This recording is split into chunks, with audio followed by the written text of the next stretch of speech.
section. 4.4 is where we're starting today.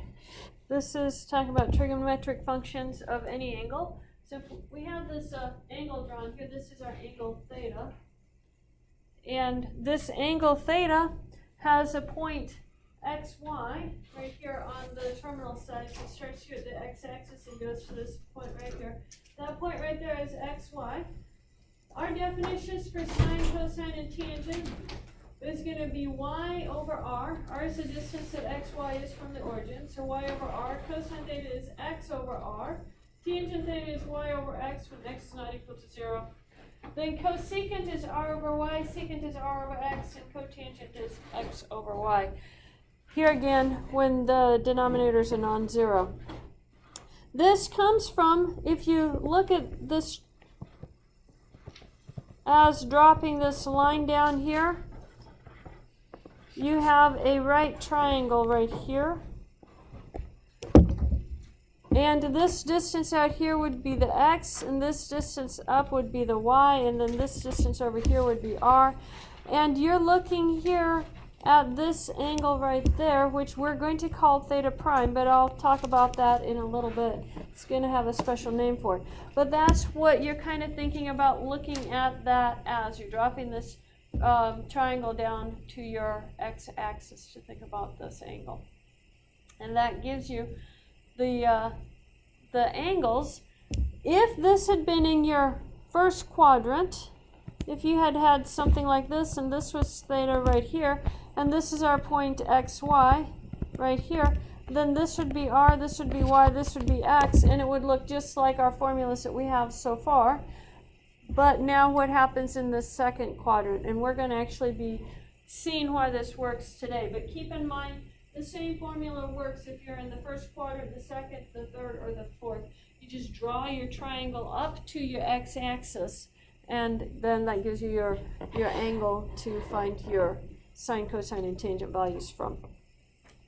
So these are actually on your paper. If you look near the top of your paper, it kind of gives you that triangle, and it has an r in it. You have x and y. We were using these formulas, but in the case when r equaled 1, now r does not have to be equal to 1. It means our point is farther out on our radius, and we're not using the unit circle per se. But it's the same formulas. So let's look at an example. We're looking at the point -3, 4. So let's graph it. Here's -3. Here's -3, 4. There's our point. And we're looking at this angle. We want to find the sine, cosine, and tangent of that angle. So sine theta is going to be y over r. Cosine theta is going to be x over r. And tangent theta is going to be y over x when x is not equal to 0. So we have to calculate r. R comes from our Pythagorean theorem. It's going to be x squared plus y squared, and then take the square root of it. And we're always going to choose r to be positive. Don't choose r negative. So let's plug this in. X is our -3, and y is 4. What is a -3 squared? 9. It's a positive 9. What is a 4 squared? 16. 9 plus 16. 25 squared or 25? 5. So r equals to 5. And let's plug it in then. Sine theta is going to be y over r. What was y in this case? 4. So we get 4 over 5. Cosine theta is going to be x over r. What is x? -3, so we get -3 over 5. And then tangent theta is y over x, which is 4 over -3, or I can put the negative out in front and write it as -4/3. Any questions on that? Question? R is always positive. Always choose a positive square root for r. It's because it's a distance. Distance isn't negative unless it's a directed distance, but r is just a distance. It's not the directed distance. Okay, so let's actually carry this a step further. What would cosecant theta be then? Remember, cosecant is flip sine upside down. 5 over 4. And what is secant theta? Flip cosine upside down. Negative 5/3. And what is cotangent theta? Flip tangent upside down. Negative 3/4. So once you have the first three, you get the other three just by inverting them, flipping them upside down.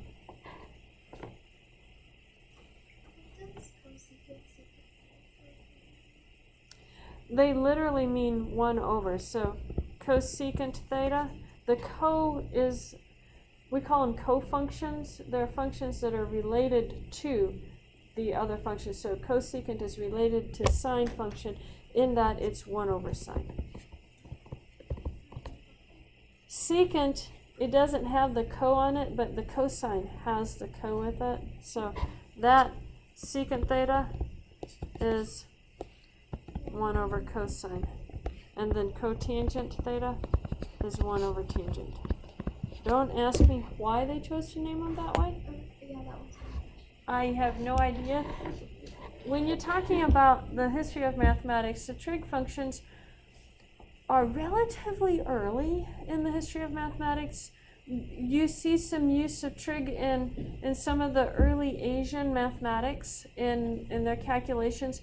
They used to build some buildings and stuff like that to be able to use the shadows from the pillars. They had these pillars that they'd build standing up, and the shadows from the pillars would help them be able to calculate some of the celestial patterns and stuff like that. It's the earliest use of trig that we have, and that use of trig dates back to the Dark Ages. Sometime in that time period, we don't know exactly for sure, but it's very early mathematics. Now, more than likely, these functions were not named by those people, and they were named much later than that, and probably named in the early European countries there when trig again came to the forefront to be used for calculating things like navigation of ships when they were trying to navigate around the world, circumnavigate parts of the world and stuff like that. They were needing the trig functions to do because they did celestial navigation, and so they used trig functions for that. More than likely, that's where they were getting named. But why they're named that way, no one says. They're just named that way. Okay, you guys have your first class problem. You have the point negative 2, 3. Find sine theta. Make sure to put your names on your papers.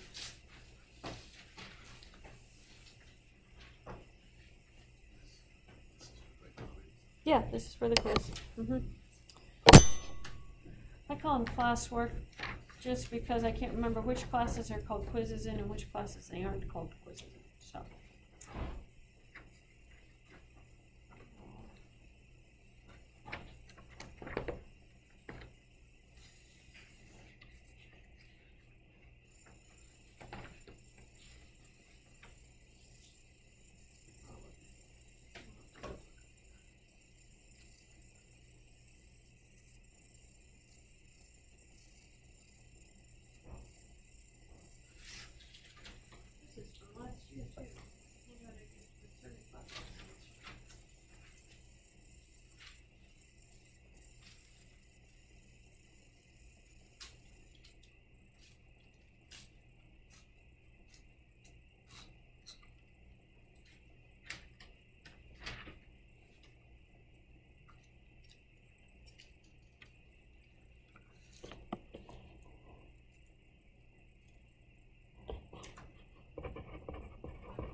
Don't put it as a decimal, leave it as a fraction.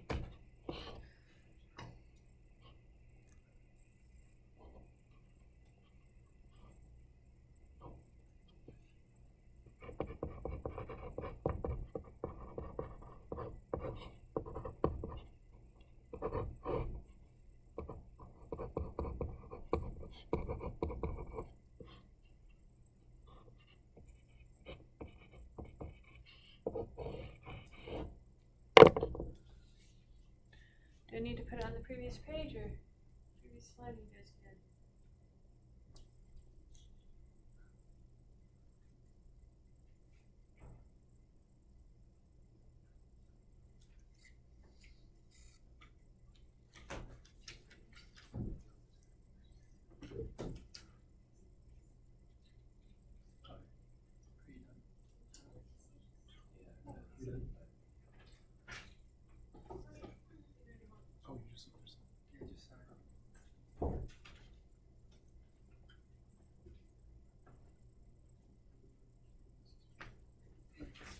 You guys check the same?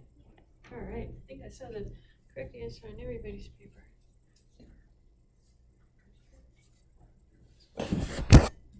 Mm-hmm. 3 over the square root of 13 is the correct answer. Okay, so let's look at this. Another type of problem you're going to see is given tangent theta equals minus 5 over 4 and cosine theta is positive. Find sine theta and secant theta. Well, tangent theta, from our formula, tangent theta is equal to y over x. Now, one of these is negative, but I don't know which one is negative, if it's the y or the x.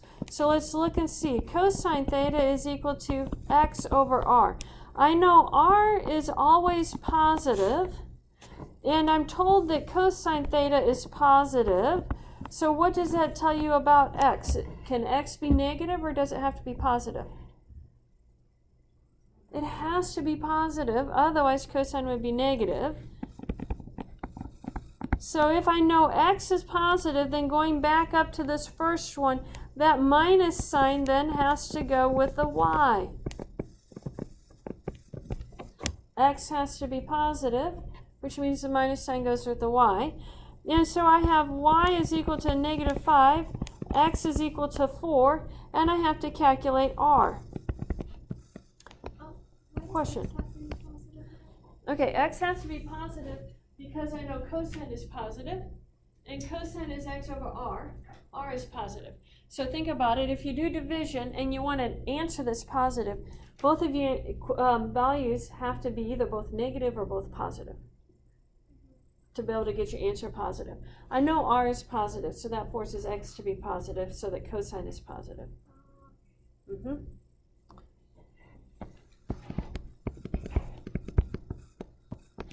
What is 4 squared? 16. Negative 5 squared. 25. Positive 25. 16 and 25. 41. Square root of 41. So our sine theta is going to be y over r. Y is our negative 5. R is the square root of 41. And we're just going to leave it like that.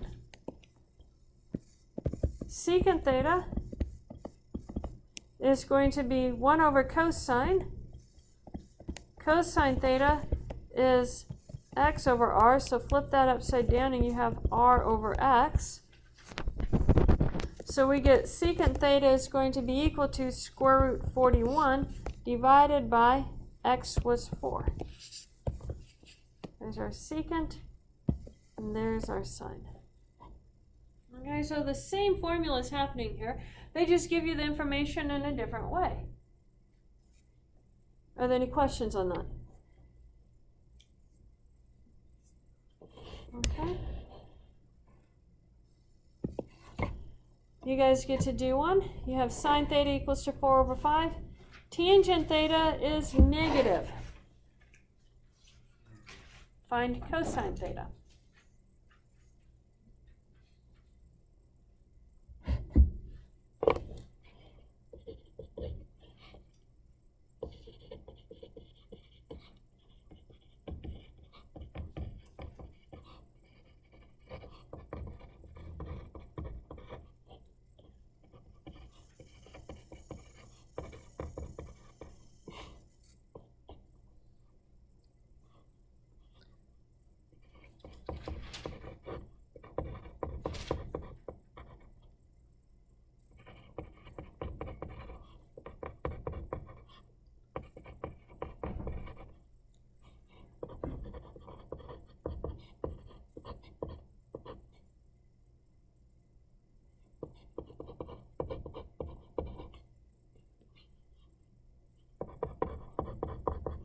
Yeah. What is the x value that fits in this equation right here?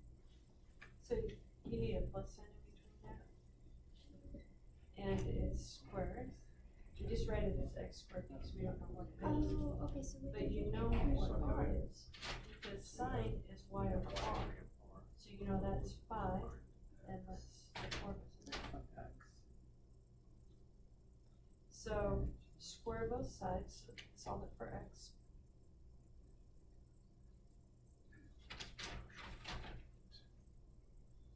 4 squared plus x squared. Yeah, it's an x squared plus 4 squared.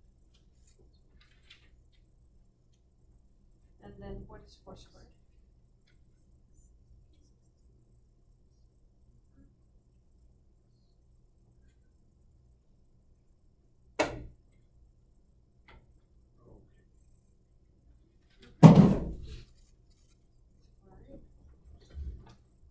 Now, we don't know whether we should use a positive 3 or the negative 3, so we have to go back and see what other information we're given. We're given tangent theta is negative. So you have to write tangent theta equals y over x.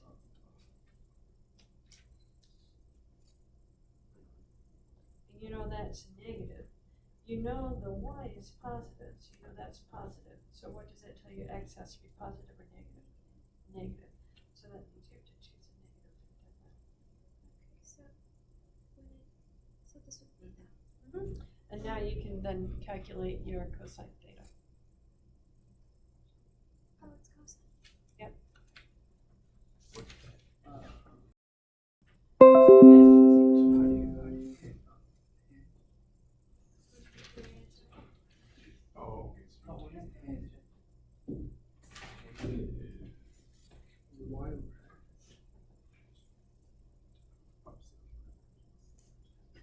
you got? There you go. You got that? That's correct. Let me write the final answer down here.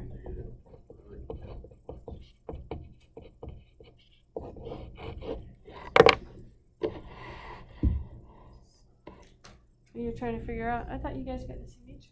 No. Where did we get a difference? I got one.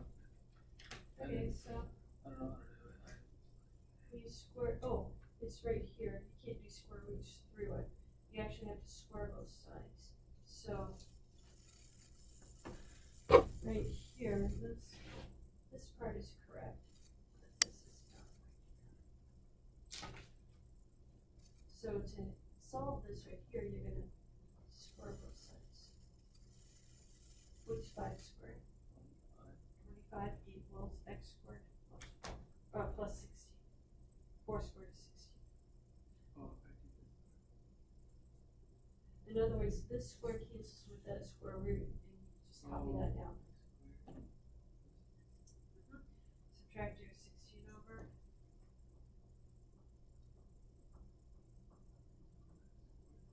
Take the square of both sides. Is it positive 3? Now you have to determine whether it's positive or negative. Oh, okay, Because the tangent, it says it's negative, but you know y from the sine is positive. And tangent is y over x, so is x positive or negative? Negative. Negative. Yeah, so you need a negative 3. And then, yeah, fix your 1 to negative 3.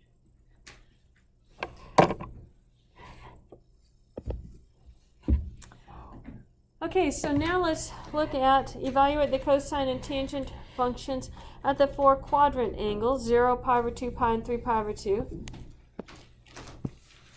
So if this is 0, this is pi over 2, this is pi, and this is 3 pi over 2. Thinking about where they stop on each of them. So we're looking to find the cosine of pi over 2 and the tangent of pi over 2. Cosine of pi over 2, remember if you look on your sheet, what point is given at the pi over 2 angle on your sheet? That's the top angle on the sheet. 0, 0, 1, yep. So this is a point 0, 1. So we need to find r for that. What would r be for that point? That's x and y, so you have 0 squared plus 1 squared. Square root of 1, and what is the square root of 1? 1. So it's going to be, cosine is x, so it's x over 1, and x would be 0. So cosine of pi over 2 is 0. Does that make sense? Question? That's still a little unclear to me. Okay, so did you understand how we got the r? No. Okay, so let me redo that.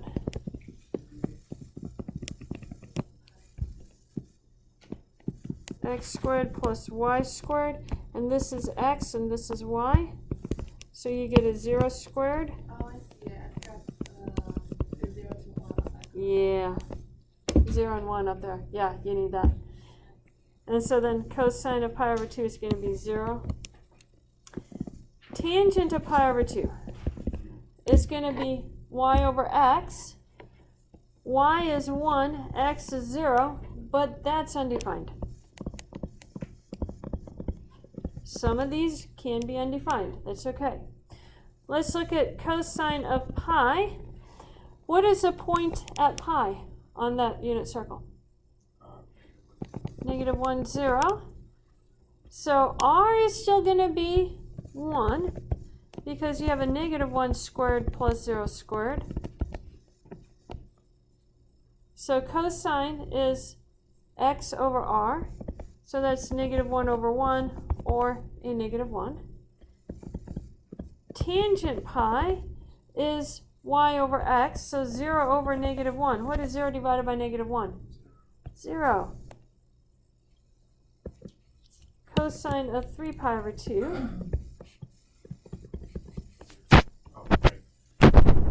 Okay, what is a point at 3 pi over 2? 0, negative. Yeah, 0, negative 1. So then r is still going to be 1. Yeah, you read the next one. And so you get the x value 0 over 1, which is 0. What is tangent at 3 pi over 2? Yeah, negative 1 over 0, undefined.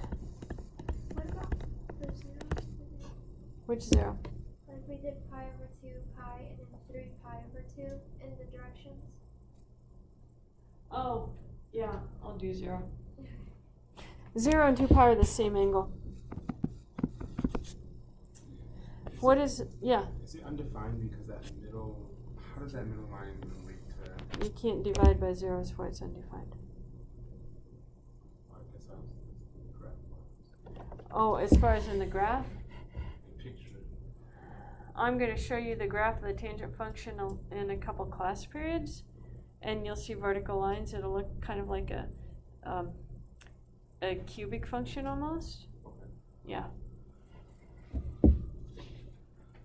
And we'll see how it affects the graph in a little bit. But it's 0 purely because division by 0. It's undefined purely because of division by 0. Cosine is 0. Here again, this point is 1, 0. And so r is 1. And so you get 1 over 1, which is 1. And what is tangent of 0? 0. Mm-hmm. But I thought I was gonna ask it can ask like pi over 3 or pi over 6. Yeah, these ones, notice what it said. It says 4 quadrant angles. The quadrant angles are the ones on the vertical or the horizontal lines. Mm-hmm. Yeah, otherwise you have all those other ones in between. But we got all those other ones last class period. Yeah. Knowing that the cosine is x. Mm-hmm. X I over know r. you did the equation, but do we have to, or you just did it for? Do you have to know? evaluate? Yeah, you have to know what to plug in for the cosine of that angle. Mm-hmm. Yeah, but you see it's coming back to the same thing we've been doing since the beginning of the semester. We could go farther, but then when I use the y, then I have y over r would be 2 over 2, which still gives me 1. for my sine. I did sine instead of cosine. Let me do cosine because I did cosine on this page. Cosine would be 0 over 2, which is still 0. That distance divides out from the x and the y values. So it's a proportion is what it is. Yeah. Any other questions on that? Okay. Reference angles. Reference angles are just like what I was saying at the start of the class period, except I didn't tell you they were called reference angles. They're called theta, and we put a little, we call that a prime symbol, theta prime. And the reference angle comes from dropping down to the closest x-axis a right triangle with a base on the closest x-axis. And that angle that's inside the triangle is your reference angle. So in the second quadrant, your reference angle, this is Q2, your reference angle is going to be pi minus theta or 180 minus theta, depending on whether you're in degrees or radians. Pi minus theta, 180 minus theta. When you're in the first quadrant, theta prime equals theta. When you're in the third quadrant, if you draw this up, this is something beyond 180 degrees or pi, so you're going to actually do theta minus pi or theta minus 180 degrees. You're going to subtract it to get what's left over. Think that you're always trying to figure out the angle from making your triangle to the closest x-axis, drawing that right triangle with the base on the x-axis. And that gives you then your reference angle. In the fourth quadrant, it's going to be 2 pi minus the angle, or 360 degrees minus the angle. That's how we find our reference angles. These reference angles are what we're going to use, because then we can turn everything into just looking at sine and cosine of the first quadrant. We just have to look into the first quadrant and then adjust for the negative sign on it. This is a lot less to memorize if I were making you memorize it. So find the reference angle theta prime for each of the following. Theta equals 300 degrees. If we think about it, 300 degrees is bigger than 270 but less than 360. So 300 degrees is here someplace. That's theta. So I need this theta prime. So it's going to be in degrees. I'm going to do 360 degrees minus 300 degrees. So that gives me 60 degrees. That's my reference angle. Draw your picture, you'll figure it out. 2.3. Since there's no degree symbol, this is in radians. So let's think about our radians. This is 0, this is pi over 2, this is pi. Pi is 3.14. Pi over 2 is it's 3.14 divided by 2, so it's 3.07-ish. 1.0, I don't know. 3 divided by 2 is 1.57. So 2.3 is someplace in the second quadrant.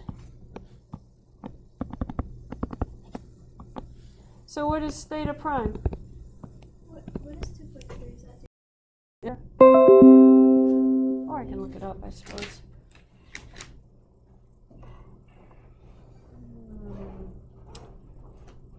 What do you know? I didn't copy any of the problems from the book on this one. This is like a homework problem. It is 0.84. 0.84. Okay, so there's our reference angle. And let's do one that's negative.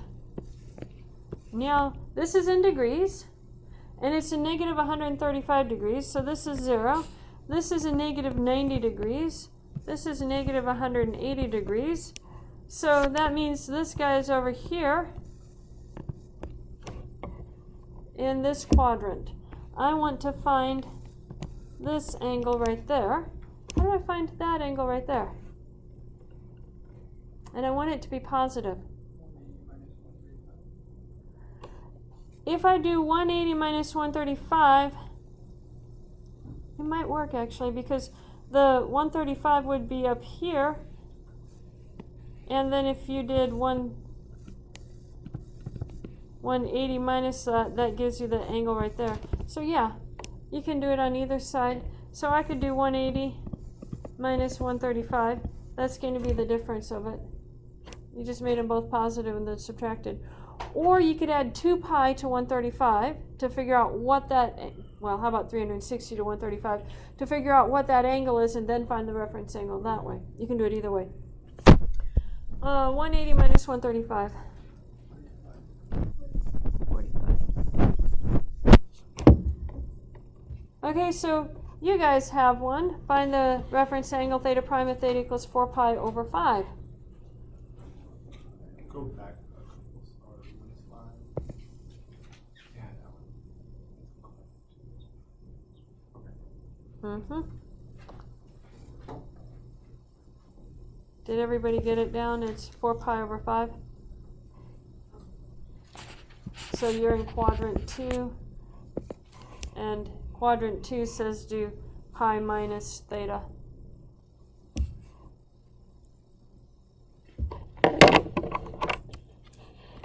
It's 4 pi over 5? Yeah, 4 pi over 5.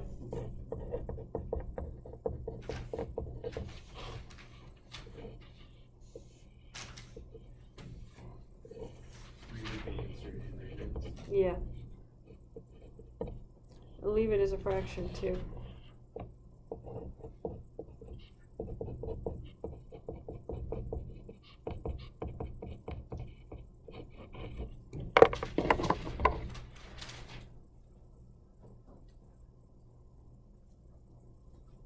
So what'd you get for an answer, guys? Pi over 5. Is that what everybody got? Think about it. If you have an entire pi, you're dealing with pi, you take 4/5 of it away. How much do you have left? 1/5. Yeah. Otherwise, you could subtract it. Oh, just 4 over 5. Yeah. So you have 4. Yeah. This is 4 over 5 pi, and then you're subtracting that from pi. Get a common denominator. 5 minus 4 is 1. Or you can think about it as a pie and slicing it into 5 slices, and 4 of them got eaten. How did you determine that it was in the second quadrant? How did I know that?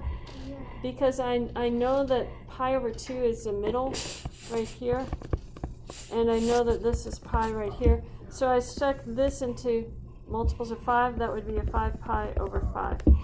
And I know that 4 pi over 5 is very close to 5 pi over 5, so I determined it was bigger than pi over 2. What did you do? Divided it in your mind? No, I found the least common denominator. Oh, yeah, you can do that. 5 pi over 6. Yeah. Yep, you can do that. You can do it either way. I've had a lot more experience dealing with these because I teach a whole section in graphing and stuff like that in Calc 2 with polar coordinates, so I live and die in polar coordinates. So yeah, a lot more experience guessing where those angles are. Okay, so here we're back at the regular triangle that we started with. We want to know that sine theta is equal to plus or minus sine theta prime, our reference angle. The reference angle, I told you, takes it to essentially some angle in the first quadrant. Let me show you why. If you drop your right triangle down, here's your theta prime. You can see that if you draw your reflection of this line, would be this triangle over here, and that would be theta prime right there. So you can see that gives you a reference angle, is an angle in the first quadrant. In the first quadrant, sine theta is positive, but in other quadrants, sine theta could be negative. So to find the correct angle for it, you have to determine whether it should be negative or positive. It's going to give you the same value because it's just a reflection of your triangle. Your y and your x values still stay the same. It's whether they're positive or negative. So the only difference is determine the sign. You can look everything up in the first quadrant on your unit circle. That's why many people just memorize the first quadrant on the unit circle. That's all they memorize. And they can determine what quadrant an angle is in and determine what sign it needs to be in for all the others. On all of these, sine theta is greater than 0, cosine theta is greater than 0 in quadrant 1. Sine theta is greater than 0, but cosine theta is less than 0 in quadrant 2. Sine theta is negative in quadrant 3, cosine theta is negative in quadrant 3, and then in quadrant 4, sine theta is negative and cosine theta is positive. And so that's all you have to know, and then just the angles from your first quadrant. And you can evaluate the sine and cosine of any angle you want if you know that basic information. Question? What does prime mean again? Prime just means the reference angle, the one you get from the triangle. So theta prime is the triangle angle, the right triangle angle.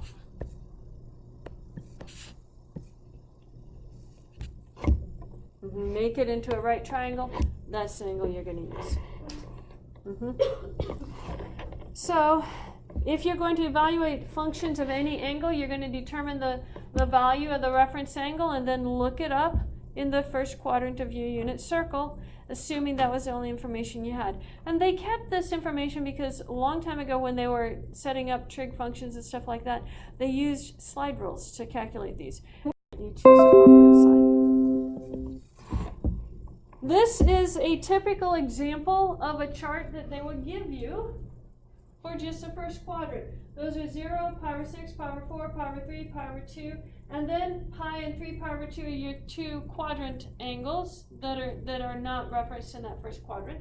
And the basic information, that is all the chart that they would give you. Based off of that chart, they give you this information. Can you calculate these values? So, can I calculate cosine of 4 pi over 3? I need to know what cosine of 4 pi over 3 is. Where is that? Well, if this is pi, and I convert it, that would be 3 pi over 3. So then 4 pi over 3 would have to be over here someplace. It's another third beyond it. So this is the angle I'm looking for. This is theta prime. What does it mean theta prime is going to be?